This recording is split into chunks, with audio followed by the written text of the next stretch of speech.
believe that it is fundamentally contradictory and problematic when our justice system is based on accountability, yet we have a mechanism that allows people to evade all forms of accountability, which is why we bring you the resolution, "This House would end internet anonymity."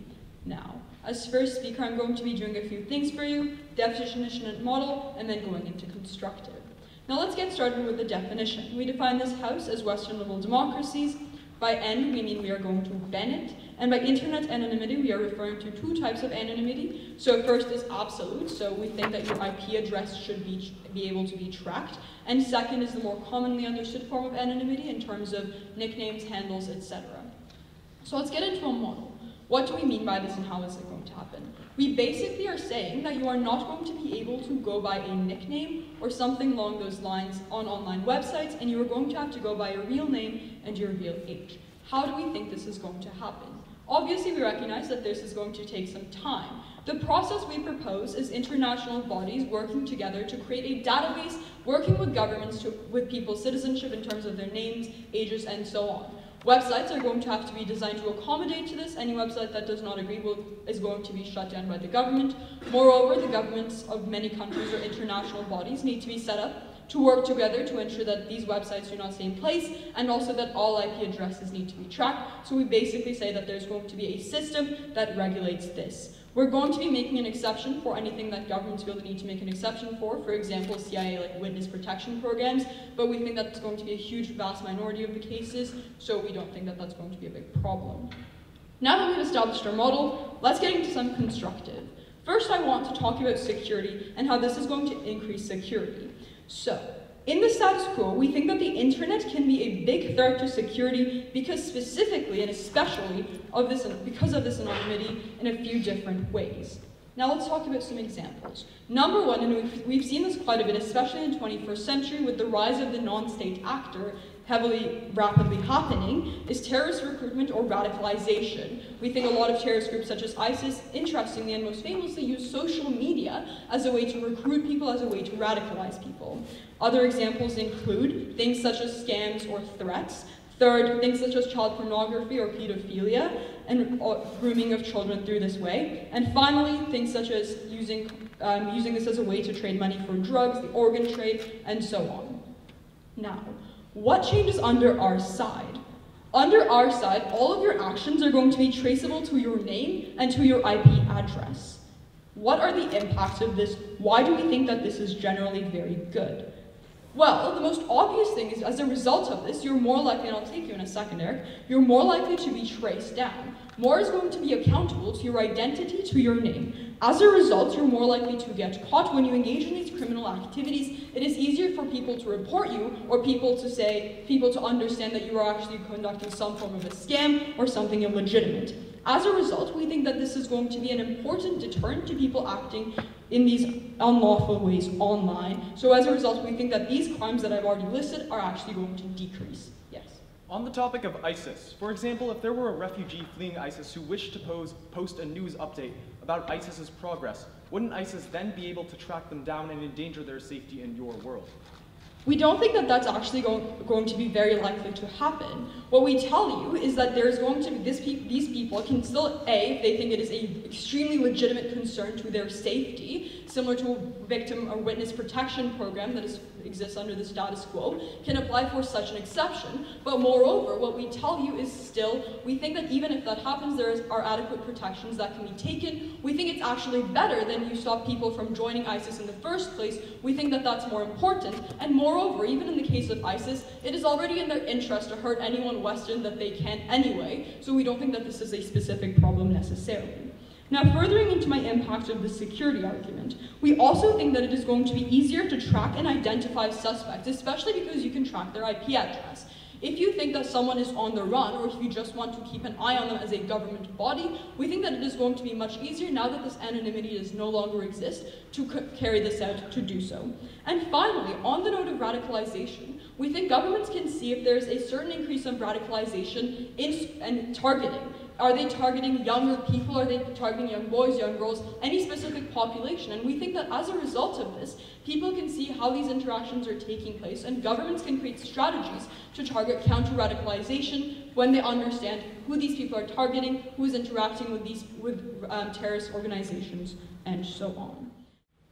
Give a man a mask, and he will tell you the whole truth.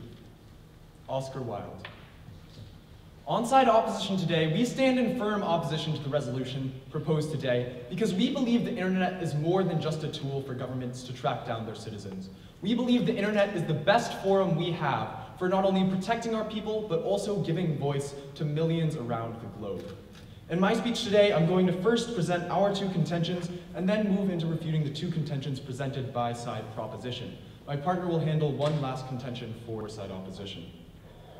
So we have three contentions for you today. Our first is freedom of speech. Now this traces roots way back to the earliest forms of printing and communication used by humans. We can think about newspaper articles.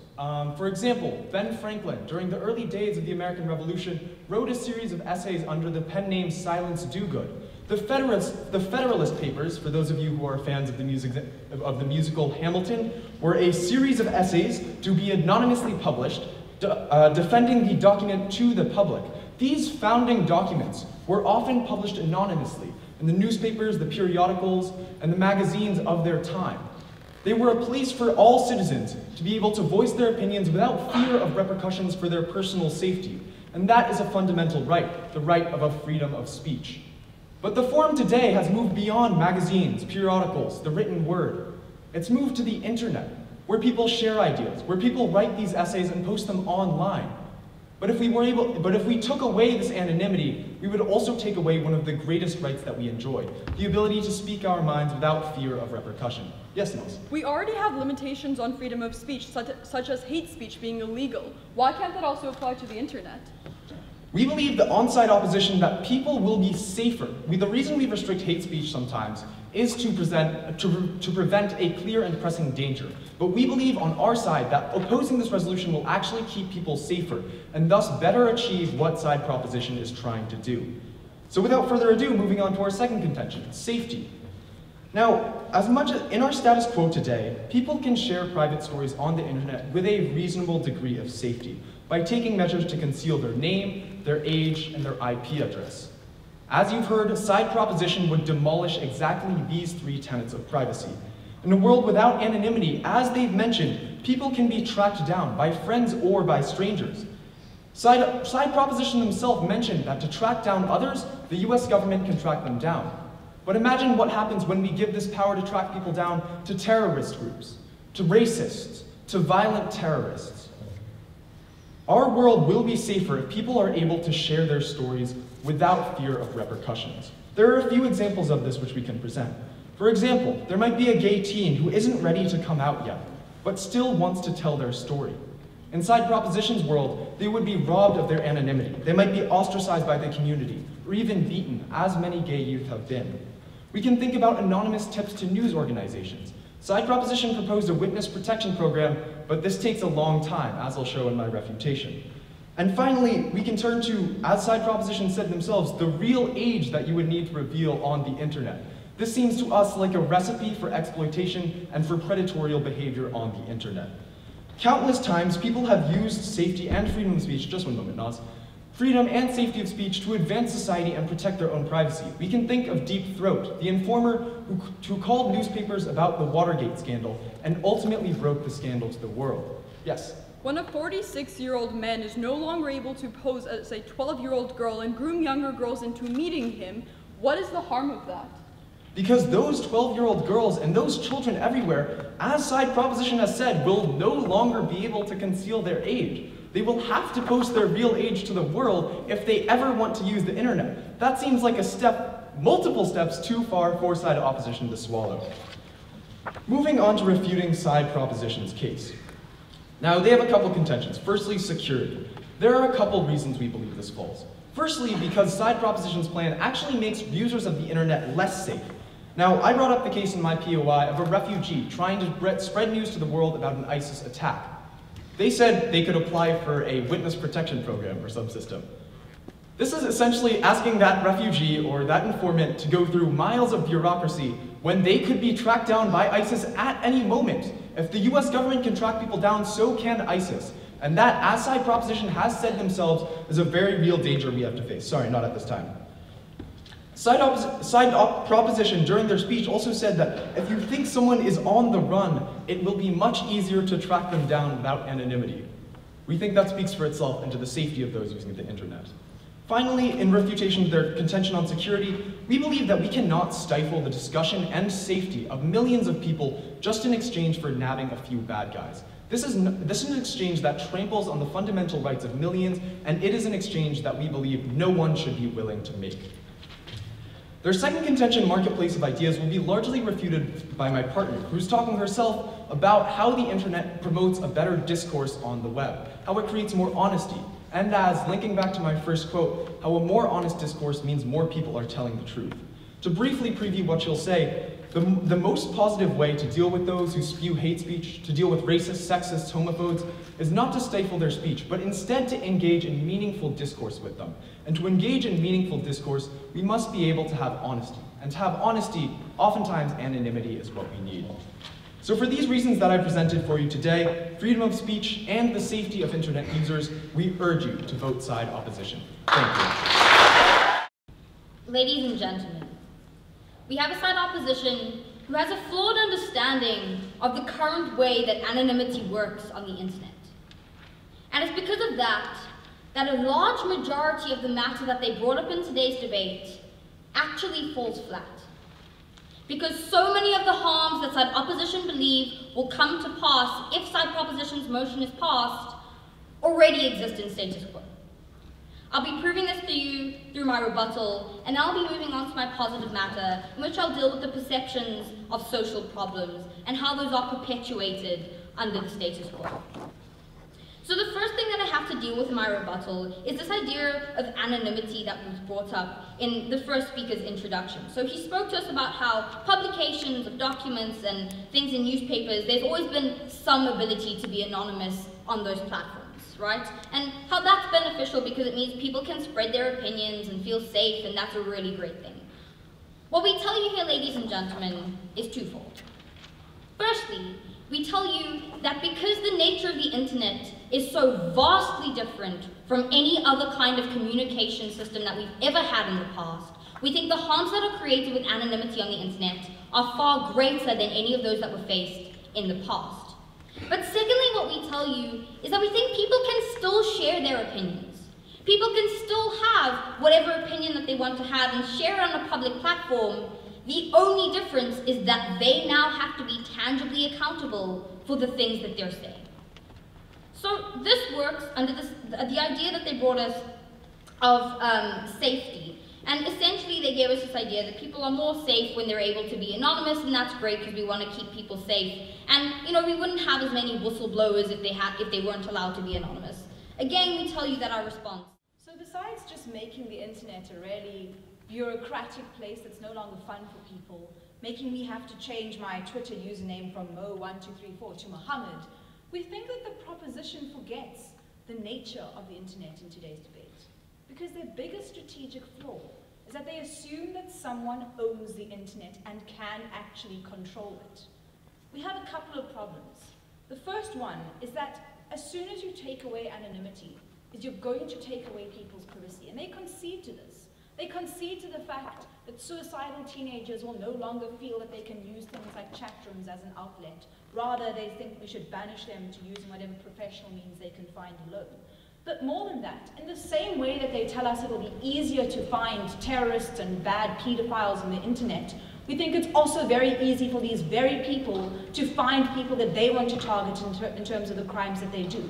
Because no one owns the internet. When this information is no longer allowed to be anonymous, when it is easier to track people's IP addresses, or you do force them to put on their real addresses when they're signing up to use accounts and sites, everyone now has access to that. The internet as a whole no longer becomes a safe place, so they harm the very thing that they're trying to solve. So before I get into my own positive matter, I've got 3 issues of rebuttal. The first one is this idea of security, the second one is on dialogue, and the third is on individual safety.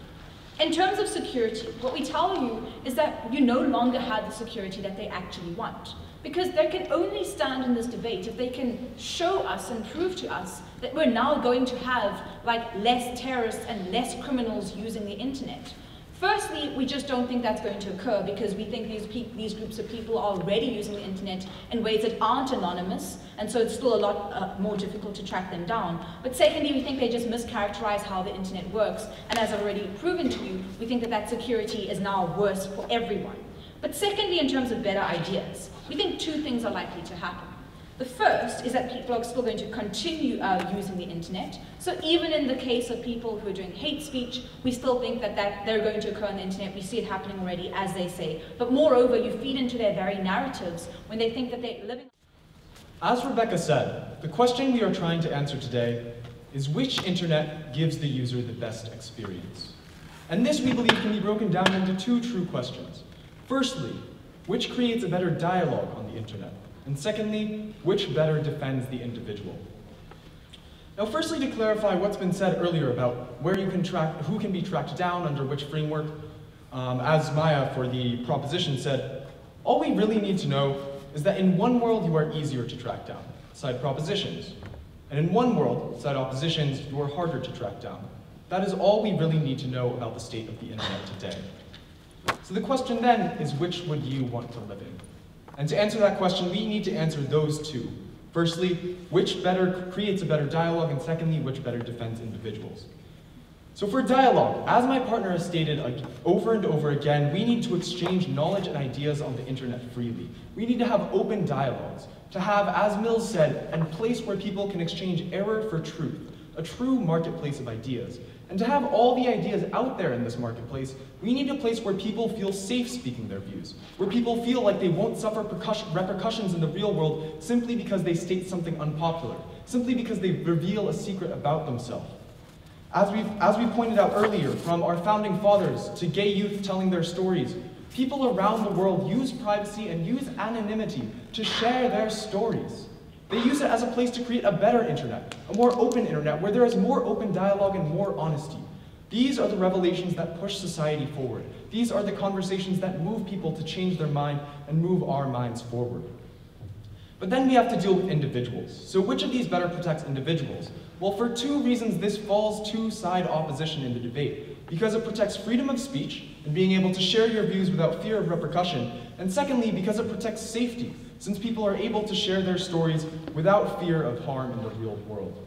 Side proposition has said today that if you're going to say something on the internet, you need to be willing to attach your name, your age, and your IP address to this. But not everyone has that luxury, ladies and gentlemen. From the refugee in Syria fleeing ISIS and trying to post an update about ISIS advance, or a gay youth in a closeted community, or a reporter trying to break an uncovering story. Not everyone has the luxury, not everyone has the safety to reveal and attach their name and IP to whatever views they say. I want to start my speech by addressing a characterization problem regarding the internet. Under the status quo, it is relatively easy to track down someone's IP address. It is something that can be done basically by anyone. It's pretty easy. What we're saying under our side is that we also make that unavailable. Beyond nicknames as well, we want you to be able to be tracked. Oftentimes, individuals don't know how to hide their IP addresses. The people that often do this, and the people that most take advantage of this anonymity because they need it the most, are people like terrorists, pedophiles, scammers, and so on. That is a vast majority of the cases we are dealing with, instead of one or two people who may have certain opinions that they don't wish to express attached to their name. Two key questions: safety, what happens in terms of safety, and what happens to ideas online. Now let's get into safety. We hear from side opposition that there's this, there's going to be fear of being tracked down by terrorist groups, etc. We tell you that in the status quo, that is still possible in a vast majority of cases, but extremely uncommon. But second, we also provide a mechanism if you really do fear for your life in order to get out of that. But third, even in terms of that tracking down, we think that you even need more than a name, you need an address and so on. But fourth, we tell you that if your opinion, we don't think that this is extremely likely. We think that it is incredibly unlikely that someone is going to see your name and then decide to go on a manhunt for you because they think your opinion is that problematic. But even if that happens, you can get protection for it, and moreover, if that person does anything, they're still going to be deterred by the fact that this is still a criminal offense. But moreover, we think any kind of potential, unlikely potential of you being tracked down for posting something that is going to be so problematic that it causes you to be tracked down is actually the benefits you get for this in terms of security, which we brought to you, which they have failed to deal with. They say, oh, these people are already not anonymous. No, we say, yes, pedophiles are anonymous, so are radicalizing terrorist groups. The reason for that is because they need this anonymity to actually escape from the law. What we tell you is that under our side, you maximize benefit to a majority of society because you ensure that online crimes are more difficult to commit, which they haven't engaged with. In the vast majority of cases, the government's role is to actually protect society from as many harms as possible. We think radicalization, online scams, pedophilia are those harms. Second, let's deal with the concept of ideas online. They talk about freedom of speech. We already talked about this. The government has legitimate reasons, such as hate speech, to ban it. We don't think this is absolute. Then they talk about having outlets in terms of whistleblowers or people with unpopular opinions. We tell you that if your opinion is so unpopular that you are mortified by it, maybe it's better that you do some research into it. Maybe it's better that you feel the need to actually justify that opinion in order to stand by it. So we think that that's fine. Moreover, they say that people are going to feel afraid of the government. We tell you, no, actually, we think that it is going to be a legitimate measure for the government to protect them. Then they talk about whistleblowers and so on. What we tell you isn't, you can still have private conversations between individuals we can still have private conversations if you really need to feel the need to talk to someone. But under our side, you know who you are talking to. It is still private because no other person has access to it, but you still know who you are talking to. What we tell you is you get under our side a more constructive, less destructive marketplace of ideas, and you get less perpetuation of harmful norms, which my partner brilliantly talked about. So we tell you this resolution must stand. Thank you.